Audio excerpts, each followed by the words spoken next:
name is Kevin Faylis, and I am the Acting Director for the Utah Division of State History. Thank you for spending some time with us now. I hope you have watched some sessions of our Rights and Responsibilities Conference that we have posted during the month. You can find them on our website, history.utah.gov. I want to thank our staff, volunteers, and sponsors for their involvement with the conference and Utah History Month. I also want to encourage you to join the Utah State Historical Society. When you join the society, you are also supporting the Utah Historical Quarterly and the annual conference. It is now my pleasure to announce the 2020 Utah State History Outstanding Achievement Awards. Our first Outstanding Achievement Award goes to the Park City Museum. The mission of the Park City Museum is to preserve, protect, and promote the city's history and heritage. In 2016, the museum acquired the historic Glenwood Cemetery, which was established in 1885, and which serves as the final resting place for many of the city's first residents and immigrant miners. Last year, the Park City Museum hired a preservation specialist to repair and reset over 60 headstones. All of the work was done by historic preservation standards and was valued at approximately $20,000. This is a great example of a cemetery preserving its amazing history. The museum started a headstone sponsorship program to raise funds to match a state history grant. As part of this effort, descendants of those buried in Glenwood stepped forward with donations to preserve their personal family history along with the cemetery itself. The distinctive headstones in the shape of tree stumps, logs, and other unique designs reflect the varied religious and cultural beliefs and fraternal organizations of those buried at the Glenwood Cemetery. If we were meeting in person, I would now invite Andrew Cohen, the Interim Executive Director, to stand next to me. Please join with me as we honor the Park City Museum for their efforts to maintain the historical and physical integrity of the Glenwood Cemetery. Our next Outstanding Achievement Award goes to the Bear River Heritage Area and Lisa Duskin Goede.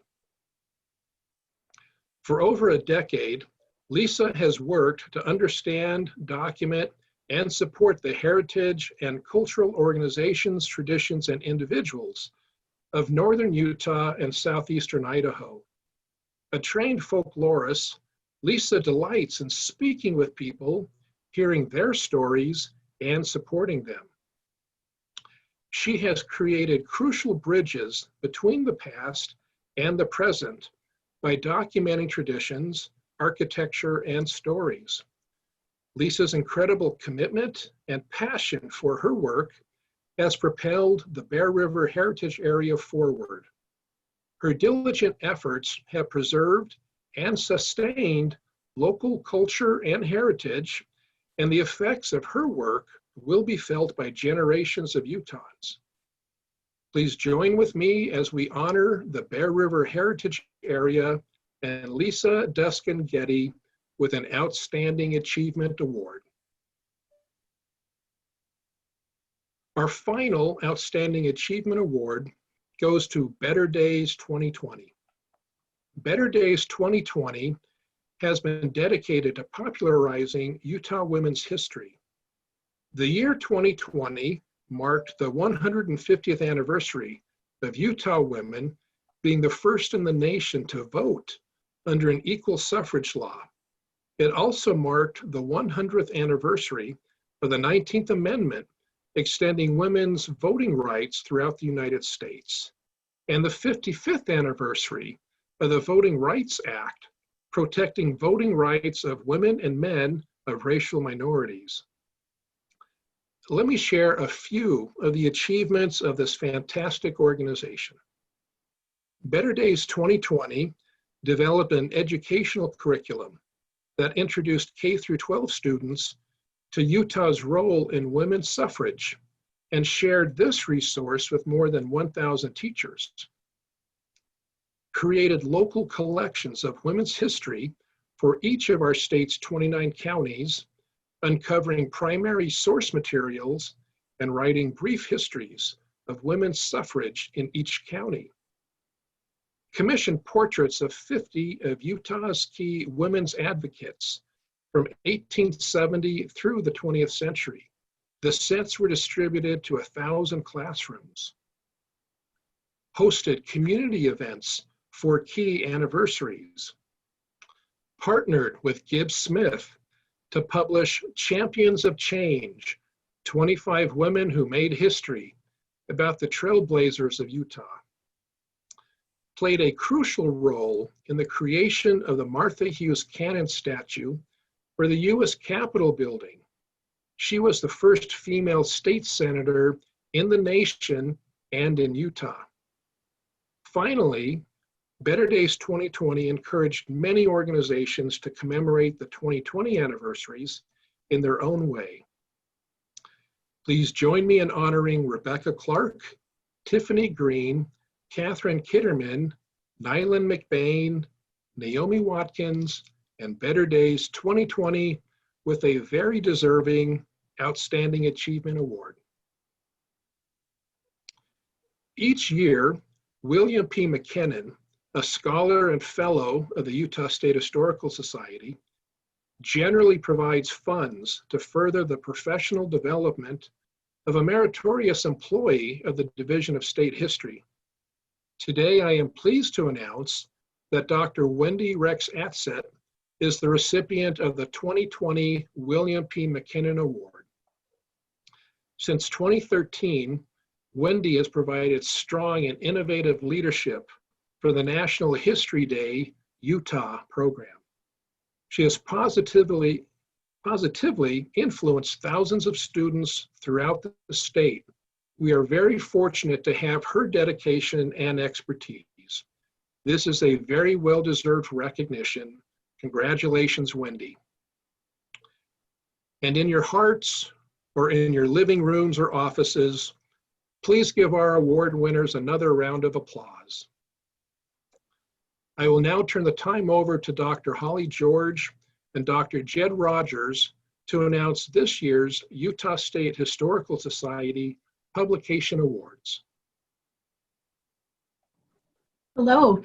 Today's awards are the result of study and conversation among the editors of Utah Historical Quarterly, the UHQ Advisory Board of Editors, State History's program coordinators, the Utah Board of State History, and special review committees.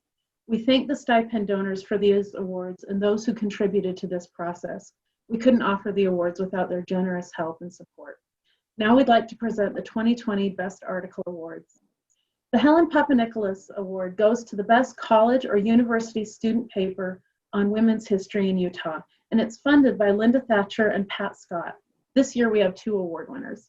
First, Emily Larson for The Power of Paint, Working Women in Utah's Art World, 1935 to 1955. Larson, a graduate student at the University of Utah, documents how working in the arts gave some Utah women an opportunity to lead fulfilling professional lives at a time when women's work was often invisible and discouraged. Because art straddled the public and private worlds, female artists were seen as a civilizing influence. This made their work safe and protected their culturally understood femininity. Larson explores how their lives reflect larger cultural dynamics and examines how women navigated work and womanhood in mid-century Utah. Congratulations, Emily, on your accomplishment. Second, to Andrea H. Maxfield for Latter-day Saint Female Dynasties of the late 19th and early 20th centuries. Maxfield, also a graduate student at the University of Utah, reviews the early general boards of the women's organizations in the Church of Jesus Christ of Latter-day Saints and traces the family relationships among female leaders. She argues that the maternal work of these women extended much further than in traditional 19th century definitions of family. LDS women in this cohort taught other family members, so to speak, within their circles and nurtured them through the ranks of leadership. Maxfield shows that strong female dynasties existed and that the leaders of LDS women's organizations were aware of their priestly power and left their own legacies. Congratulations, Andrea, on your accomplishment. The LeRoy S. Axland Memorial Award goes to the best Utah history article appearing in a publication other than the Utah Historical Quarterly, and it's funded by a gift from the LeRoy S. Axland Memorial Foundation. This year's award goes to Jeff Nichols' essay, Before the Boom, Mormons, Livestock, and Stewardship, 1847 to 1870, appearing in the compendium, The Earth Will Appear as the Garden of Eden, Essays on Mormon Environmental History, which was published by the University of Utah Press.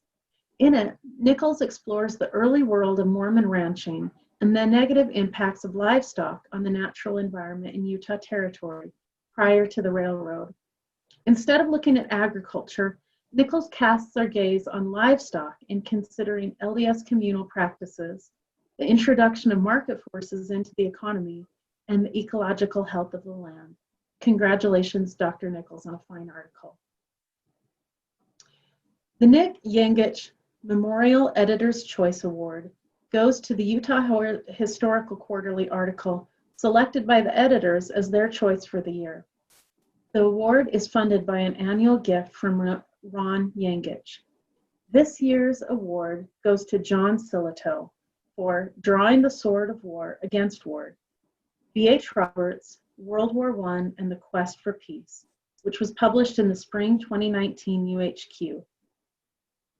In 1933, weeks before his own passing, B.H. Roberts delivered an address to the World Fellowship of Faiths entitled The Standard of Peace. In it, the religious and political figure denounced international war as a threat to civilization itself. Roberts had reflected on the scourge of war and the means to achieve peace throughout his decades of oratory. Now, at the end of his life, Roberts was placing a capstone on that body of thought. Yet, 16 years earlier, this same man had enlisted as a chaplain in World War I and had suggested that God sanctioned righteous wars. John Silito has spent years researching B.H. Roberts, and in this carefully argued article, he traces the evolution of Roberts' thoughts as well as his motivations. Congratulations, John, on a thoughtful and fascinating article. Hello, continuing with the article awards.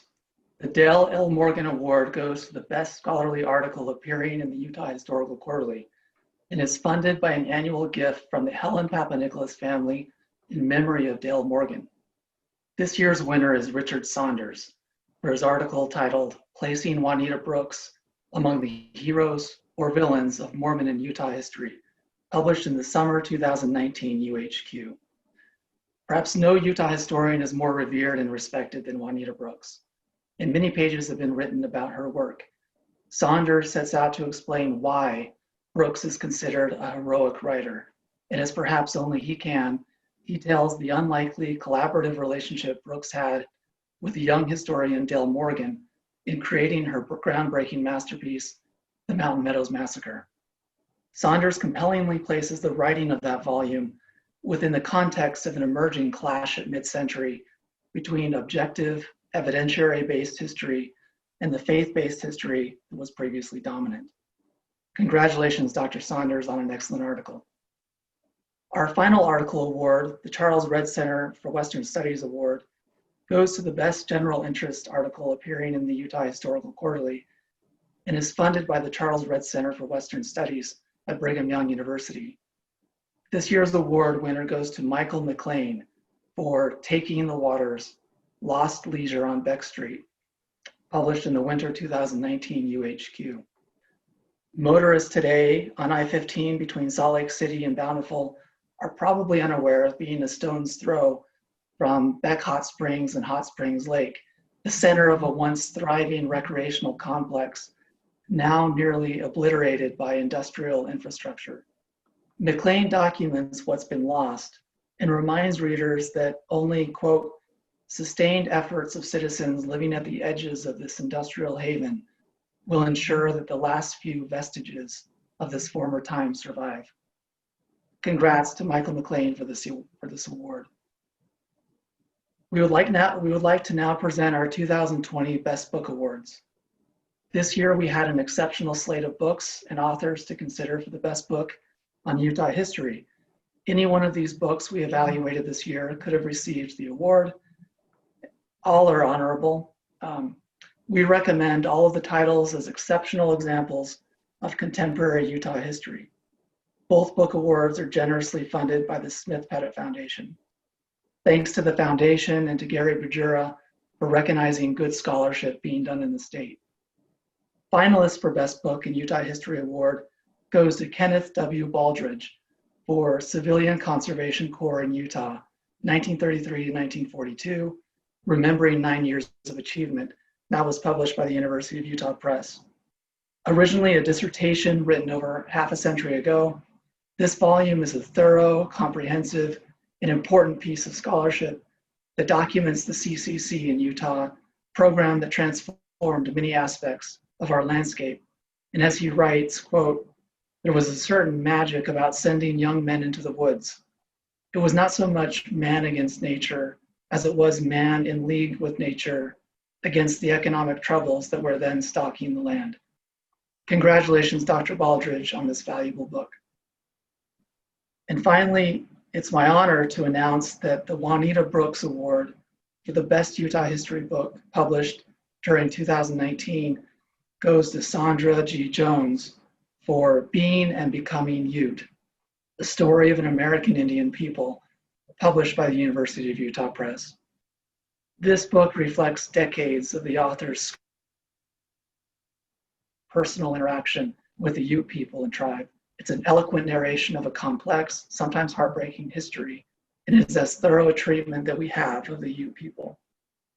We all recognize that Utah is the ancestral and traditional homelands of the Ute and other indigenous peoples. We're pleased to honor this book for documenting a remarkable and resilient people. As Jones writes in her epilogue, quote, "While most 21st century Utes have adopted the material and the materialistic culture of mainstream Americans, they have remained jealously protective of their heritage and historic identity as Ute." Congratulations, Dr. Jones, for being recognized for your terrific book. I want to again salute all of our 2020 honorees. Utah is a better place because of your actions. And I encourage you to go to history.utah.gov to find links to all of our conference sessions, or you can go to our YouTube channel, Utah State History. Until next year, goodbye.